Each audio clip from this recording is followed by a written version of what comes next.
اعوذ باللہ من الشیطان اللعین الرجیم بسم اللہ الرحمن الرحیم الحمد للہ رب العالمین والصلاة والسلام علی سید الانبیاء والمرسلین سیدنا و نبینا و شفیع المذنبین ابو القاسم محمد اللہم صل علی محمد و آل محمد وعلى أهل بيته الطيبين الطاهرين المعصومين المظلومين أما بعد فقد قال الله تبارك وتعالى في كتابه المبين وهو أصدق الصادقين وقوله الحق بسم الله الرحمن الرحيم رب اشرح لي صدري ويسر لي أمري واحلل عقدة من لساني يفقهوا قولي بسم اللہ الرحمن الرحیم وجاہدوا فی اللہ حق جہادہ۔ عزیزان محترم، عزاداران امام مظلوم، معزز سامعین، السلام علیکم۔ سورہ حج کی اس آیہ کریمہ کی تلاوت کا شرف میں کئی روز سے آپ کی خدمت میں حاصل کر رہی ہوں، جس کا ترجمہ یہ ہے کہ اور اللہ کی راہ میں جہاد کرو جیسا حق ہے جہاد کرنے کا۔ اس آیہ کریمہ کے ذیل میں ہم نے چند باتیں جناب زینب عالی مقام اور ان کے جہاد سے متعلق، انہوں نے جو جہاد انجام دیا اس سے متعلق ہم نے گفتگو کی، اور ان کے کوفے اور شام کے سفر کے متعلق ہم گفتگو کر رہے ہیں اور اس کو ڈسکس کر رہے ہیں، اور آئندہ بھی اسی پر ہمارا ڈسکشن رہے گا۔ ابھی تک ہم نے کوفے کے حالات کو سمجھنے کی کوشش کی، وہ کوفہ جہاں کبھی امیر المؤمنین علی ابن ابی طالب علیہ السلام کا دارالحکومت تھا،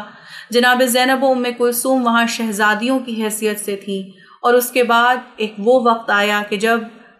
اسی کوفے میں ان کو اسیروں کی طرح، قیدیوں کی طرح لایا گیا۔ تصورات، یعنی انسان اگر محسوس کرنے کی صلاحیت رکھتا ہو اور محسوس کرے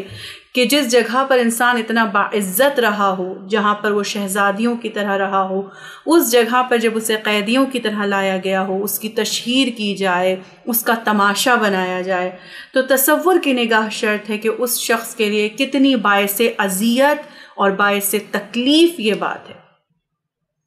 اور جتنا انسان سمجھدار ہوتا ہے، جتنا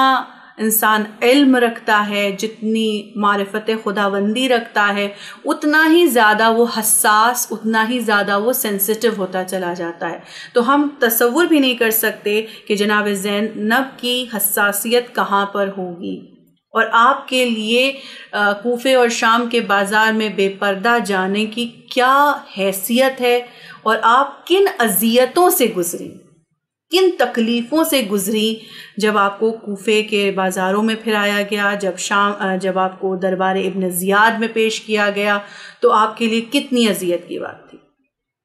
جناب ایوب کے لیے بھی ملتا ہے کہ آپ کا صبر مشہور تھا، حضرت ایوب نبی خدا، لیکن جب بات ناموس تک پہنچی، آپ نے تمام امتحانات دیے، تمام مشکلات آپ نے برداشت کی، لیکن جب بات ناموس تک آئی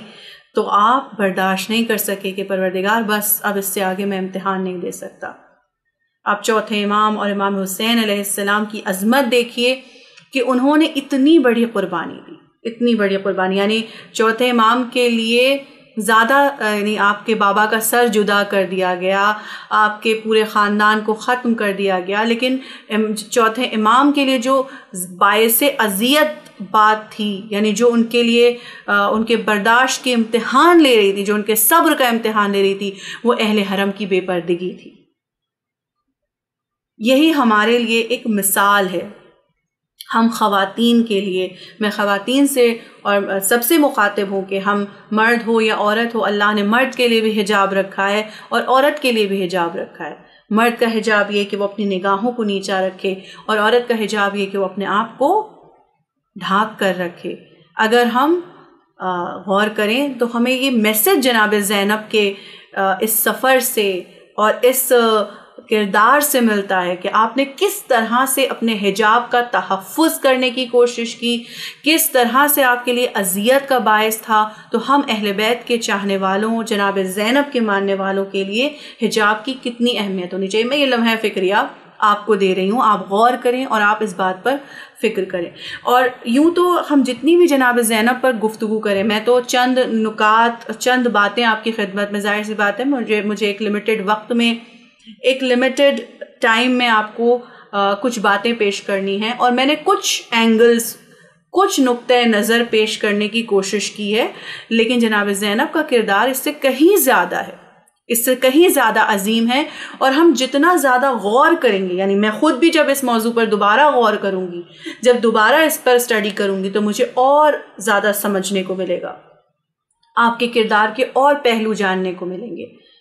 اور سمجھ میں آئے گا کہ جناب زینب نے کیا عظیم کارناموں کو انجام دیا، اس لیے کہ کوئی معمولی بات نہیں ہے امام حسین علیہ السلام کی شریک بننا اور ان کے مقصد کو لوگوں تک پہنچانا۔ آپ دیکھیں کہ جناب زینب کی عظمت یہ ہے کہ جناب زینب کو چوتھے امام نے عالمہ غیر معلمہ کہہ کر مخاطب کیا کہ پھوپھی اماں آپ عالمہ غیر معلمہ ہیں، یعنی ایسی عالمہ جس کو کسی نے پڑھایا نہیں۔ کتنی عظیم بات ہے، یعنی مولا کائنات کی بیٹی ہیں، جناب فاطمہ زہرا سلام اللہ علیہا کی بیٹی ہیں، تو ظاہر سی بات ہے آپ کا علم کس منزل پر ہوگا، آپ کی یعنی جو آپ نے خطبے دیے کوفے کے بازار میں، ابن زیاد کے دربار میں، شام کے بازار میں، ان خطبوں سے ہم اندازہ آپ کے علم کا لگا سکتے ہیں، آپ کی معرفت خداوندی کا لگا سکتے ہیں، ہمیں بہت خوبصورتی سے آپ کی فصاحت و بلاغت کا اندازہ ہو سکتا ہے۔ یہ ساری چیزیں ہمیں جناب زینب میں نظر آتی ہیں۔ جب آپ بازار میں کوفے کے بول رہی تھی تو ایسا محسوس ہو رہا تھا، سننے والوں نے کہا، اور کسی نے، ذاکر نے بڑی خوبصورت بات کہی تھی کہ جناب زینب نے اپنی آواز کا بھی پردہ کر دیا، یعنی آپ اس طرح آپ بولی کہ ایسا لگ رہا تھا کہ مولا کائنات بول رہے ہیں، آپ کی آواز کا حجاب بابا کے آواز میں ہو گیا۔ تو آج ہم اور چند پہلوؤں پر، یعنی ان پہلوؤں کے علاوہ دیگر کچھ پہلوؤں پر بھی ذکر کریں گے، جس میں سے جناب زینب عالی مقام کے کردار کی ایک بہت خاص بات، اور ہمارے لیے اس سفر کے میں جو درس چھپا ہوا ہے وہ یہ ہے کہ جناب زینب نے اپنی عبادتوں کو بھی سنبھال کر رکھا۔ آپ دیکھیں ہم ذرا سا مصروف ہوتے ہیں، ذرا سا بزی ہوتے ہیں، زندگی میں ذرا سی مشکلات آتی ہیں، ذرا سی پریشانیاں آتی ہیں، تو ہم کیا ہوتا ہے ہم خدا کو بھول جاتے ہیں، یا زیادہ خوش ہیں، گھر کے حالات اچھے ہیں، شادی بیاہ کا ماحول ہے، تو ہم بھول جاتے ہیں خدا کو، ہم اپنے عیش و عشرت میں، اپنی خوشیوں میں مشغول ہو جاتے ہیں اور خدا کو بھول جاتے ہیں، یا ہم بہت غمزدہ اور پریشان ہوتے ہیں تو خدا پہ الزام انسان لگا دیتا ہے۔ آپ نے ایسے بہت لوگ دیکھے ہوں گے جو اللہ سے شکایت کرتے ہیں کہ ساری مصیبتیں ہمارے لیے، ساری پریشانیاں ہمارے لیے، اور پھر آپ دیکھیں گے کہ وہ نماز سے دور ہیں، وہ اطاعت پروردگار سے دور ہیں۔ لیکن آپ جناب زینب کے کردار پہ دیکھیے کہ جس کے بھائی کا سر نوک نیزہ پر بلند ہے، ہاتھ پسے پشت بندھے ہوئے ہیں، اگر آنکھ سے آنسو کا قطرہ نکلتا تھا، کوفے کے راستوں میں، شام کے راستوں میں اگر آنسو کا قطرہ نکلتا تھا تو اشقیاء درے مارتے تھے، نیزوں کی انہی چبھاتے تھے، تکلیف دیتے تھے۔ میں نے کہا کہ بہت سی ایسی چیزیں ہیں کہ ہر بات اس کم وقت میں نہیں بیان کی جا سکتی، تو آپ دیکھیں کہ کتنی اذیتیں دی گئیں، ذہنی بھی، جسمانی بھی اور روحانی بھی، کہ اگر آنکھ سے آنسو کا ایک قطرہ ٹپک جاتا تھا، کوئی بیوی روتی تھی، بیوی گریا کرتی تھی تو اذیت دی جاتی تھی، تکلیف دی جاتی تھی، لیکن اس کے باوجود جناب زینب کا خدا پہ بھروسہ، معرفت خدا، توحید پر آپ کا یقین، اللہ کے رسول پر آپ کا یقین، امام حسین کی امامت، چوتھے امام کی امامت پر آپ کا یقین اور اس کا دفاع، جناب زینب نے کوفے کے دربار میں اور بازار میں اور قید خانے میں تو دکھا دیا۔ اب شام کا بازار ہے،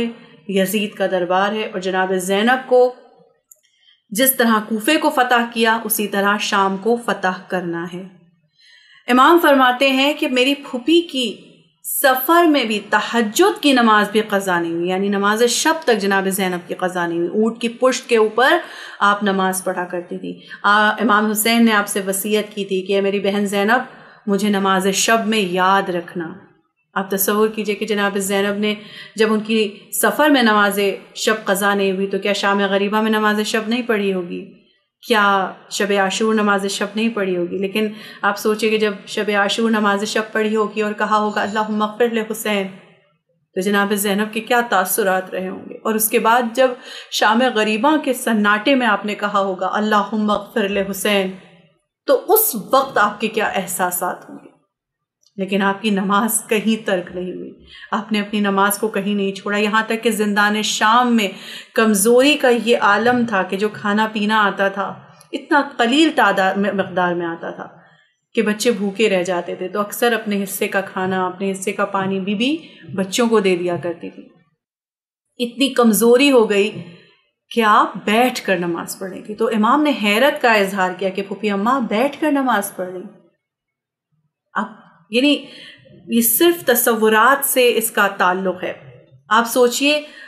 کہ جناب زینب نے کیا یعنی ہم کو درس دے دیا کہ خدا کو چاہے خوشحال ہو یا بدحال ہو، جو بھی حالات ہوں، خدا کو نہیں بھولنا ہے، خدا کی ذات کو نہیں بھولنا ہے. اب ہم آگے بڑھتے ہیں اور دمشق کے حالات کا تذکرہ یعنی شام کے حالات کا ذکر کرتے ہیں کہ خدا خاندان رسول کی تاراجی اور اپنی کامیابی کو نمایاں کرنے کے لیے عراق سے دمشق جانے کے لیے وہ راستہ اختیار کیا گیا جس میں آبادیاں زیادہ پڑتی ہیں. آپ دیکھیں کہ کوشش یہ کی گئی کہ جتنا تشہیر ہو سکے، جتنا لوگوں کے سامنے دکھاوا ہو سکے، جتنا لوگوں کے سامنے شو آف ہو سکے، جتنا اپنے گھمنڈ، اپنے غرور کو ظاہر کیا جا سکے وہ کیا جائے. راستے بھر امام خاموش رہے، لیکن امام حسین کے اہل حرم کی تشہیر نے ایک عظیم کارنامہ اس خاموشی کے ساتھ جناب زینب، جناب ام کلثوم اور آپ کی قید ہونے نے اور اسیر ہونے نے بھی لوگوں پر یہ اثر ڈالا کہ بنی امیہ کے خلاف ایک ماحول بننے لگا. ایک بنی امیہ کے خلاف اور ان کے مظالم کے خلاف ایک ماحول کریٹ ہونے لگا اور لوگ اندر ہی اندر ایک بے چینی اور برہمی محسوس کر رہے تھے. یعنی اکثر ایسا ہوتا ہے کہ ہمیں طاقت نہیں ہوتی کسی چیز کے خلاف بولنے کی، لیکن ہم اس سے راضی بھی نہیں ہوتے. اور جب بہت سے ایسے لوگ مل جاتے ہیں، یعنی ایک ایک انگلی الگ الگ ہوتی ہے تو کمزور ہوتی ہے، وہی 5 انگلیاں جب مل جاتی ہیں تو مٹھی بن جاتی ہیں اور اس میں طاقت آ جاتی ہے. تو ظاہر سی بات ہے کہ ابھی لوگ برہمی محسوس کر رہے ہیں دھیرے دھیرے اپنی جگہ پر، لیکن وہ ان انگلیوں کی طرح ہیں جو ابھی پراگندہ ہیں، ابھی اکٹھا نہیں ہوئی، ابھی ایک ساتھ نہیں ہوئی، ابھی وہ مٹھی نہیں بن سکی ہیں. تو آپ دیکھیں کہ وہ آثار دھیرے دھیرے نمایاں ہوتے چلے جا رہے تھے. اور کئی ایسی جگہ بھی تھی جہاں پہ مزاحمت بھی کی گئی شام کے راستے میں کہ ہمارے علاقے سے نہیں جاؤ، ہم اس کو گوارا نہیں کریں گے کہ یہاں سے سر سید الشہداء کو لے جایا جائے. تو ایسے کچھ مقامات بھی تھے جہاں پر اس طرح کی مزاحمت کی گئی. اب اس تمام تکلیفوں کو سہتے ہوئے، راستے کی تکلیفوں کو، کوفے سے شام تک کا راستہ طے کرتے ہوئے، ظاہر سی بات ہے سب جس طرح سے عجلت سے کوفے کا راستہ طے کیا گیا اسی طرح عجلت سے شام کا بھی طے کیا گیا ہوگا، کیونکہ اب سب کو انعام و اکرام چاہیے، سب کو تحفے تحائف چاہیے، سب کو اپنی کامیابی کا اظہار کرنا ہے. جب قافلہ پہنچا تو جناب ام کلثوم نے شمر سے فرمایا کہ ہم لوگوں کو اس راستے سے مت لے جاؤ جہاں پر دیکھنے والوں کی بہت بھیڑ ہو. جناب ام کلثوم کی بے قراری اور تڑپ کو محسوس کرنے کی کوشش کیجیے، اور آپ کی حجاب کے لیے محبت اور حجاب کی قدر و قیمت جو آپ کی نگاہ میں تھی. لیکن شمر نے آپ لوگ اہل حرم کو اذیت دینے کے لیے اسی راستے سے لے کے گیا جہاں سب سے زیادہ بھیڑ تھی، سب سے زیادہ لوگ موجود تھے. اس کے بعد ان آلام و مصائب کو برداشت کرنے کے بعد جب یہ دمشق کے نزدیک پہنچے تو پہلے اس قافلے کو دمشق کے شام کے باہر روک دیا گیا تاکہ یزید کی اجازت مل سکے کہ یہ قافلہ اندر داخل ہو. اور جب یزید کی اجازت مل گئی تب یہ قافلہ بازار میں داخل ہوا. اس دن وہاں بہت خاص اہتمام سے سجایا گیا، پورے بازار کو مجمع جمع تھا، جیسے کوفے میں اعلان کر دیا گیا تھا کہ سب لوگ آئیں، تماشا دیکھیں، سب کریں، اسی طرح مجمع جمع کر دیا گیا. اور صبح کو یہ قافلہ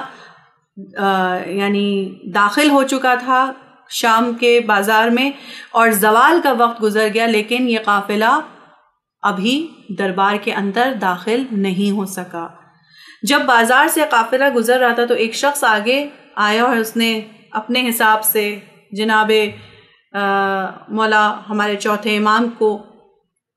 تکلیف دینے کے لیے، اذیت دینے کے لیے، آپ کی بے حرمتی کرنے کے لیے کہا کہ فتح کس کی ہوئی، کون جیتا؟ مطلب یزید نے کس طرح سے تمہارے بابا کو قتل کر دیا، سب کچھ ختم کر دیا، تو اب جیت کس کی ہوئی؟ تو امام نے عظیم الشان جواب دیا۔ آپ نے فرمایا کہ جب نماز کے لیے کھڑے ہونا اور اذان دینا تو خود سمجھ لینا کہ فتح کس کی ہوئی، مفتوح کون ہے اور ہارا کون ہے۔ جہاں عظیم الشان ہمارے امام کی عظمت ہے، ہمارے امام کا کردار ہے کہ کس طریقے سے آپ نے اس بات کو واضح کیا، اس بات کو دکھایا۔ آپ دیکھیں کہ بڑے سے بڑی شخصیت کے لیے انتہائی مشکل ہے۔ آپ دیکھیں کہ اسی طرح جس طرح کوفے کو تیار کیا گیا تھا، سجایا گیا تھا، آراستہ کیا گیا تھا، اسی طرح شام کو بھی سجایا گیا، آراستہ کیا گیا۔ بازاروں میں لوگ اچھے اچھے لباس پہن کے نکلے، ایسا لگ رہا تھا جیسے عید کا ماحول ہو۔ اور دربار شام میں داخل ہونے سے قبل یہ نیا ظلم ڈھایا گیا کہ سب کو جس طرح سے بھیڑ بکریوں کو رسی میں جکڑا جاتا ہے، بھیڑ بکریاں باندھی جاتی ہیں، اس طرح سے اہل حرم کو رسیوں سے جکڑا گیا، رسیوں میں باندھا گیا اور ہانک ہانک کے لے جایا گیا۔ یہ بات ہمارے چوتھے امام ارشاد فرماتے ہیں کہ آپ نے امام زین العابدین نے ارشاد فرمایا کہ اے یزید، کیا خیال ہے تیرا، اگر رسول خدا میں سے ہمیں اس حالت میں دیکھیں تو ان کا کیا حال ہوگا؟ آپ کا یہ کہنا تھا کہ لوگ رونے لگے۔ یعنی اہل حرم کو اذیت دینے کے لیے جناب زینب و ام کلثوم جیسی عظیم الشان شخصیت، اور اس کے بعد آپ لوگوں کو اس طرح باندھا گیا جیسے بھیڑ بکریاں باندھی جاتی ہیں، اور لڑکیوں کو اور تمام کاروان کو جیسے جانوروں کو ہکایا جاتا ہے۔ ذرا سا کوئی سستی کرتا تھا، یعنی کتنے تھکے ہوئے، کتنی اذیت میں، کتنی پریشانی میں تھا یہ قافلہ۔ ذرا سا اگر کسی کے پیر سست ہو جاتے تھے، کوئی چلنے میں ذرا سی دیر کرتا تھا تو اس کو اذیت دی جاتی تھی، اس کو تکلیف دی جاتی تھی۔ لیکن آپ دیکھیں کہ امام حسین کی عظمت یہ تھی کہ جب یہ لٹا ہوا قافلہ اس خستہ حالی کے ساتھ بازار سے گزر رہا تھا، آپ امام حسین کا جو چہرہ تھا، سر مبارک تھا، اس سے جو عظمت رونما تھی، جو اس کی ہیبت تھی، اور یہ قافلے کا جو عظمت تھی، جو رونما تھی، کہ لوگ کہتے ہیں کہ ہم نے اتنے خوبصورت قیدی اپنی زندگی میں نہیں دیکھے۔ کسی نے بڑھ کے کہا کہ ہم نے اتنے خوبصورت قیدی اپنی زندگی میں نہیں دیکھے، تم کس قوم اور قبیلے سے ہو، کہاں سے تعلق رکھتے ہو؟ تو جناب سکینہ نے جواب دیا کہ ہم اسیران آل محمد ہیں، ہم آل محمد کے اسیر ہیں۔ جب یہ قافلہ بازار شام سے گزر رہا تھا تو ایسا نہیں کہ بہت آسانی سے یہ قافلہ گزر گیا، بہت سے تماشا دیکھنے والے لوگ تھے، یہ پروپیگنڈا ہوا تھا، جیسا کہ ہم اس سے پہلے کی دیگر مجلسوں میں بھی یہ بات گفتگو کر چکے ہیں، اور ہم مصائب میں اور دیگر مجالس میں بھی یہ ذکر سنتے رہتے ہیں، یہ واقعات سنتے رہتے ہیں۔ ہم جانتے ہیں کہ جب یہ قافلہ شام کے بازار سے گزرا تو کس طرح سے آراستہ اور پیراستہ کیا گیا تھا، کتنا اس کو خوبصورت بنایا گیا تھا تاکہ زیادہ سے زیادہ لوگ تماشا دیکھیں اور اس دن کو خوشی کا دن سمجھیں، اس دن کو عید کا دن سمجھیں۔ جب یہ قافلہ گزر رہا تھا تو اس قافلے پہ پتھر برسائے گئے، کوٹھوں پہ اور چھتوں پہ عورتیں تھیں جو اہل بیت حرم، اہل بیت رسول پر، امام حسین کے اہل حرم پر پتھر برسا رہے تھے، خاک انگارے برسا رہے تھے، ان کو اذیت دے رہے تھے، تکلیف دے رہے تھے۔ جب یہ قافلہ شام سے گزر رہا تھا، شام کے بازار سے، تو ایک شخص ہیں جن کا نام سہل بن سعد سعدی ہے، ان کا کہنا ہے کہ جب یہ تباہ حال کا قافلہ گزر رہا تھا تو ایک چھت کے اوپر کچھ عورتیں کھڑی تھی جس میں ایک بوڑھی عورت بھی تھی. جب سر امام حسین ادھر سے گزرنے لگا تو اس بوڑھی عورت نے ایک پتھر اٹھا کر سر امام حسین کی طرف پھینکا، اور جب وہ پتھر آپ کے چہرے سے ٹکرایا تو آپ کا دندان مبارک ٹوٹ گیا، شہید ہو گیا. وہ کہتے ہیں کہ میرے دل پر ایسا اثر ہوا اس کا کہ میں نے بد دعا کی. جب میں نے یہ کیفیت دیکھی تو بد دعا کی. جیسے ہی اس کے لیے بد دعا کی، ایک مرتبہ وہ چھت نیچے گری اور وہ عورت، وہ بوڑھی عورت جس نے امام کی سر اقدس سے بے حرمتی کی تھی، اس کا وہیں دم نکل گیا، وہ وہیں پر ختم ہو گئی. ایک اور شخص ہے جن کا یہ کہنا ہے کہ جس وقت امام حسین کا سر شام کے دربار میں داخل ہوا تو آگے ایک شخص سورہ کہف کی. اب یہ بھی دیکھیے کہ اپنے آپ کو رسول کے نواسے کو قتل کر رہے ہیں. یہ کہہ رہے ہیں کہ نہ کوئی وحی آئی، یہ بنی ہاشم کا ایک ڈھونگ تھا. اور اس کے بعد آگے سر امام حسین کے سورہ کہف کی تلاوت ہو رہی ہے. جب وہ اس آیت پر پہنچا کہ یہ اصحاب کہف کا واقعہ جو ہے بہت ہی تعجب خیز ہے، یہ تو یکایک سر مقدس امام حسین بڑے فصیح انداز میں گویا ہوا اور اس نے کہا کہ اصحاب کہف کے قصے سے میرا شہید ہونا اور نوکے سنا پر سوار ہونا زیادہ تعجب خیز ہے. آپ تصور کیجئے، اس کے باوجود یزید یہ کہہ رہا ہے کہ اپنی فتح کا جشن منا رہا ہے، خوشیاں منا رہا ہے. یہی سب وجوہات تھیں جس کی وجہ سے یہ قافلہ بڑی دیر میں بڑی مشکل سے دربار یزید تک پہنچ سکا. بس عزاداران امام مظلوم، میں نے آپ کی زحمتوں کو تمام کیا. جب یہ قافلہ گزر رہا تھا، سرہائے شہداء نوکے نیزہ پر بلند تھے. بازاروں سے جب اس کو گزارا جا رہا تھا تو ایک سر ایسا تھا جس کا حسن دیکھ کر ایک عورت آئی اور اس نیزے کے نیچے کھڑی ہوئی جس پر جناب علی اکبر کا سر بلند تھا، اور اس نے کہا، اے 14ویں رات کے چاند، خدا کرے کہ تیری ماں مر گئی ہو. بس یہ سننا تھا کہ جناب ام لیلہ بے قرار ہو گئی اور فرمایا کہ اے معظمہ، اس نوجوان کی ماں کو بد دعا کیوں دے رہی ہو؟ وہ کہتی ہے کہ جس کا اتنا حسین بیٹا، جس کا اتنا خوبصورت بیٹا مار دیا جائے، وہ ماں زندہ کیسے رہ سکتی؟ بس عزاداران امام مظلوم، تصور کی نگاہ شرط ہے. اس منظر کو سوچئے، تصور کیجئے کہ جس وقت جناب علی اکبر آئے ہوں گے کہ مادر گرامی اجازت دیجئے، میں مرنے جا رہا ہوں، میں بابا پہ قربان ہونے جا رہا ہوں. جب پھوپھی کی آغوش پہ سر رکھ کے کہا ہوگا، پھوپھی اماں، اے پھوپھی اماں مجھے مرنے کی اجازت دیجئے، کس دل سے جناب زینب نے کہا ہوگا کہ ہاں میرے لال جاؤ. جسے آغوش میں پالا، جسے پروان چڑھایا، وہ علی اکبر میدان کربلا میں جا رہا ہے تاکہ اپنی قربانی پیش کر سکے. جناب علی اکبر جب گھوڑے پر سوار ہوئے اور آگے بڑھے کہ ایک مرتبہ محسوس ہوا جیسے پیچھے کوئی آ رہا ہے، کسی کے قدموں کی آواز محسوس ہوئی. پلٹ کر دیکھا تو امام حسین تشریف لا رہے تھے. کہا، بابا اب تو مجھے رخصت کر چکے، بابا اب تو مجھے اجازت دے چکے. امام حسین فرماتے، میرے لال،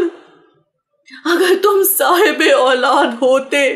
تو تمہیں معلوم ہوتا کہ اولاد کا غم کیا ہوتا ہے. اے میرے لال، جب تک سامنا رہے مڑ مڑ کے دیکھتے رہنا. اے علی اکبر، مڑ مڑ کے دیکھتے رہنا. جب تک سامنا رہا جناب علی اکبر مڑ مڑ کے دیکھتے رہے.